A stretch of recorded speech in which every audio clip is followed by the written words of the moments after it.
Good evening. आज हम self knowledge पर, स्व ज्ञान पर थोड़ी देर चर्चा करेंगे। सेल्फ नॉलेज के मायने क्या है, किस दायरे में हम सेल्फ नॉलेज शब्द का प्रयोग करते हैं। मेरी समझ ये है कि सेल्फ नॉलेज का मतलब है मनुष्य के मन के भीतर संचालित होने वाली सारी जो प्रक्रियाएं हैं, सारे जो क्रियाकलाप है, सारा जो मानसिक संचालन है, बहुत तरह के भाव, प्रतिक्रियाएं, विचार, बहुत तरह की उनकी अभिव्यक्तियां, सारा बदलता हुआ मन, वह सब स्व के दायरे में है। तो उस सब का ज्ञान, और ज्ञान किस प्रक्रिया से? स्व की ही प्रक्रिया से, सेल्फ के ही द्वारा। भीतर मन का ज्ञान और मन की प्रक्रिया के द्वारा ही। ऐसा नहीं कि मेरे मन में चल रही चीजों के बारे में कोई दूसरा बता रहा है, धारणाओं के द्वारा, व्याख्याओं के द्वारा, ज्ञान के द्वारा, और मैं उसे स्वीकार कर रहा हूं, तो वो स्व ज्ञान नहीं है, सेल्फ नॉलेज नहीं।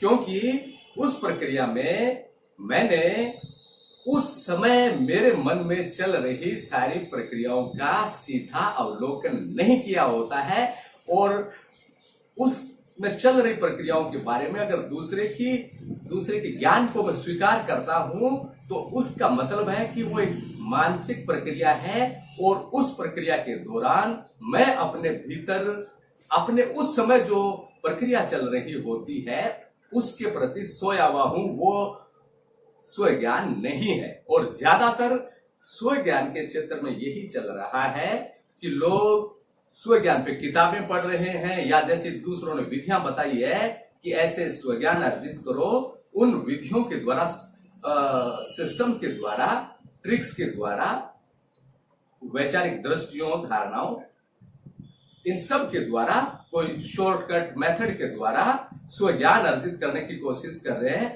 परंतु उन्हें यह पता नहीं चल रहा कि उनका जो मन है उसमें गहराइयों तक क्या चल रहा है, इसलिए वो स्वज्ञान नहीं है। तो हम सीधा इस बिंदु पर आते हैं और सारी की सारी धारणाओं का, क्योंकि उनका वो सब हमें जो स्वज्ञान का दायरा है, जहां हमको वस्तुतः काम करना, उससे हटाने वाली चीजें, हो सकता है कि हमने मनुष्य के मन में चलने वाली चीजों के बारे में बहुत सारे ज्ञानियों के वचन इकट्ठे कर लिए हों कि मनुष्य में आत्मा होती है, परमात्मा होती है, ऐसे निर्विकल्प समाधि होती है, ऐसे सविकल्प समाधि होती है, ऐसे उसमें 7 चरण होते हैं, और बहुत सारी बातें, बहुत तरह की बातें, ऐसे मन में शून्यता आ जाती है, फिर बुद्धत्व का विस्फोट हो जाता है। ये सारी की सारी जो बातें हैं, और उनके मुताबिक हम भीतर कल्पनाएं भी करने लगते हैं। अब एक छोटी सी चीज होती है, अगर साधारण कानों में सू सू होती है तो भी लगता है कि वो ओंकार का नाद है, और साधारण जो मानसिक जो प्रक्रियाएं हैं उनके बारे में भी हम कल्पनाएं करने लगते हैं, इल्यूजन्स में डूबने लग जाते हैं, और ये सारी प्रक्रिया चलती है। तो वो स्व ज्ञान से भटकाने वाली बातें हैं। जितनी देर हम उन सारी चीजों में, उन किताबों में, दूसरों की बातों में खोए रहेंगे, उतनी देर तक हम स्व ज्ञान का जो मुद्दा है वहां तक नहीं आ पाएंगे, और ये चीज ठीक नहीं है। क्योंकि हमारा जीवन भी स्व ज्ञान की प्रक्रिया में लग रहा है, और जो बुनियादी मुद्दा है उस तक हम आ नहीं रहे, तो वो स्व ज्ञान नहीं कहा जा सकता उसको।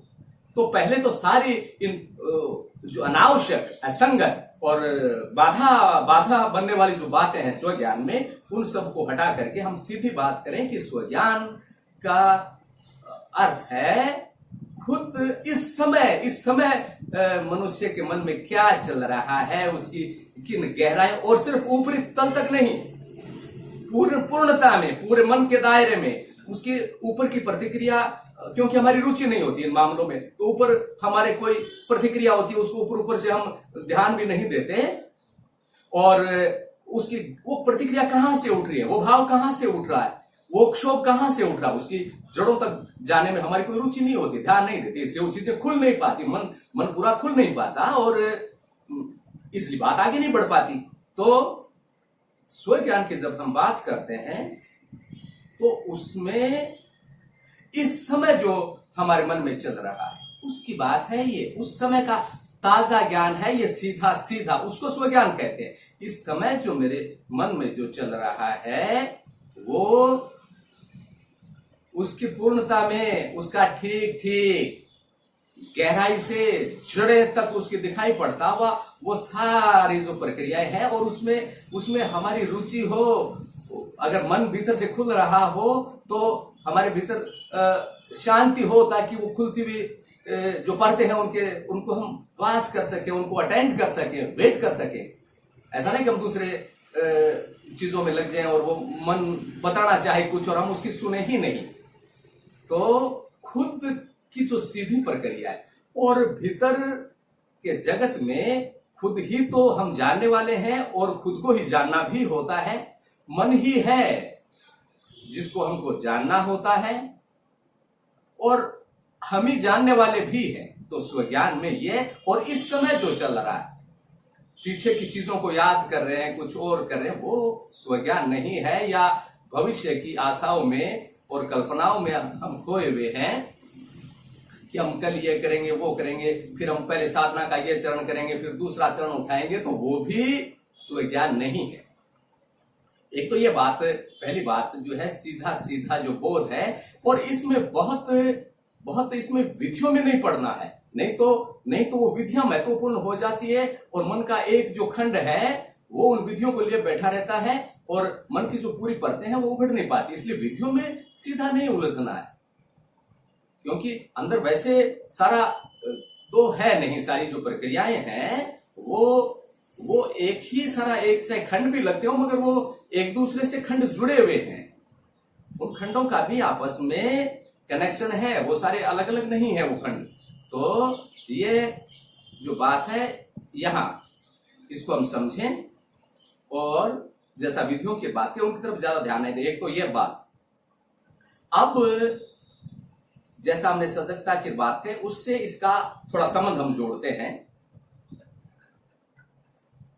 जैसे हमने ये कहा कि सजगता मन के भीतर जो सब चल रहा है उसका भी बोध है और बाहर के जगत में जो सब चल रहा है उसका भी बोध है। सजगता तो हम कह नहीं सकते कि सजगता सिर्फ अंदर की जो चीजें हैं उनको ही बताती है, उनका ही बोध कराती है, या सिर्फ बाहर का कराती है। वो तो एक बोध की ऊर्जा है, मन के भीतर जो चीजें चल रही होती है उनका भी बोध कराती है और बाहर चारों तरफ वातावरण में जो चल रही है उनका भी बोध कराती है सजगता। परंतु हम अगर सजगता की बात को बाहर से शुरू करते हैं तो वो आसान होता है शुरू होना। इसको आप थोड़ा देखें, जैसे मैं बाहर पेड़ पौधों को देख रहा हूं, लोगों को देख रहा हूं, एक पौधे के फूलों को देख रहा हूं, तो उसमें उसका एक आकार है, उसको मैं ठीक से देख रहा हूं। अगर मेरे भीतर उसके कोई वैचारिक बाधा नहीं है और उसका पूरा परसेप्शन है, परसेप्शन की प्रक्रिया उसमें भूमिका में रहती है। बाहर जब हम सजगता जब चलती है तो परसेप्शन की प्रक्रिया रहती है, इसलिए आसान हो जाती है सजगता। उसकी रूपरेखा बाहर दिखाई पड़ती है कि किन किन चीजों को हम टच कर रहे हैं, हमारा जो परसेप्शन है वो। भीतर तो सारा मिला जुला हुआ है, इसलिए भीतर एकदम से सजगता प्रारंभ हो नहीं पाती। मन ही मन को उसको, और फिर मन की अपनी टीका टिप्पणी भी है, एक खंड मन का जो है जो अवलोक वो दूसरे पर टीका टिप्पणी भी करता रहता है, इसलिए वो देखना भी नहीं चाहता उनको। इसलिए बाहर से शुरू करे, वो थोड़ा देखता कहता है मेरे को ये देखना नहीं है, मेरे को ये पसंद नहीं है। और तो इसलिए सजगता की बात को अगर हम बाहर से शुरू करें तो बहुत आसान है ये बाहर से शुरू होना। इसको देखें, बहुत आसान है, फूलों को देख रहे हैं, और ये कोई एक स्टिल फोटोग्राफी जैसा नहीं है। और मैं ये सारी बातें परीक्षण के लिए आप लोगों के सामने निवेदन कर रहा हूं, ऐसा नहीं है कि कोई हम लोग इसमें परीक्षण करेंगे। मैं अपनी समझ शेयर कर रहा हूं और जो निकट के उदाहरण है वो आपसे शेयर करने के लिए ले रहा हूं। उनका मेरे को खुद को समझाने के लिए मैं कोई उदाहरणों का प्रयोग नहीं कर रहा हूं, बल्कि हमारी शेयरिंग में निकट के उदाहरण ले रहा हूं ताकि वो बात साफ हो जाए। इसको भी थोड़ा देखें।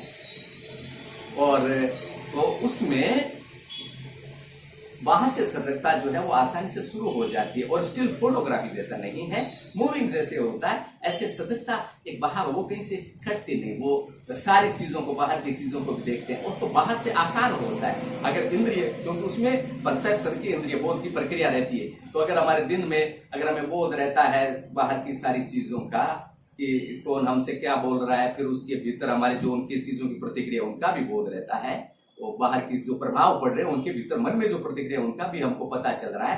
तो बाहर का जो प्रभाव है, फिर जैसे फूल को देखा, मन में कैसा भाव आया, किसी आदमी ने मिला, कुछ ठेस पहुंचाने वाले मन को बात कह दी, उस पर कैसा हुआ, किसी ने खुश करने वाले उस पर क्या हुआ। तो बाहर के प्रभाव से और अंदर आसान हो जाता है। तो बाहर जो सजगता शुरू होती है परसेप्शन से, वो जो आकार का जो परसेप्शन होता है, रूप का, आकार का, चीजों का, बाहर का सारा, वो वही सजगता भीतर मुड़ जाती है और आसानी से मन की सारी जो परतें हैं उनका बोध उसमें खुलने लगता है। और पूरा, जिसको हम ज्ञान कहते हैं, पूरी परतें खुलने लग जाती है, पूरा मन खुलने लग जाता है, कोई उसमें फिर बाधा नहीं होती, उससे पूरा मन खुलने लग जाता है। और बहुत वो जो बीच में उसके टोकने की और टीका टिप्पणी की जो बात कही, वो भी उसमें नहीं होती फिर, और उसमें पूरा मन आसानी से, और बड़ी एक दिलचस्पी पैदा होती है, हमें बड़ा उसमें एक हल्कापन महसूस होता है, क्योंकि मन खुलने लग जाता है पूरा। और उसमें मन खुलता है तो अंदर स्पेस क्रिएट होता है और इसमें सारी प्रतिक्रियाएं गिरने लग जाती है। और उस स्पेस में जब प्रतिक्रिया नहीं भी होती है, तब भी प्रेम की, शांति की सूक्ष्म ऊर्जाएं हैं और इसका कोई कहीं अंत नहीं है, ऐसी प्रक्रिया चलती रहती है। तो मैं दोबारा इस चीज को आखिर में यही बात कहता हूं कि स्व ज्ञान का मतलब जो है वो हम किताबों के द्वारा नहीं है, दूसरों के द्वारा नहीं है, हमें सीधा देखना पड़ेगा अब हमारे मन में क्या चल रहा है, लगातार ये प्रक्रिया चलना चाहिए। और इसके जो पहलू उन पे हम बाद में बातचीत कर लेंगे। और एक आधा मिनट, अभी बाहर बरसात हुई थी थोड़ी देर पहले, बाहर बगिया को देखें, आओ।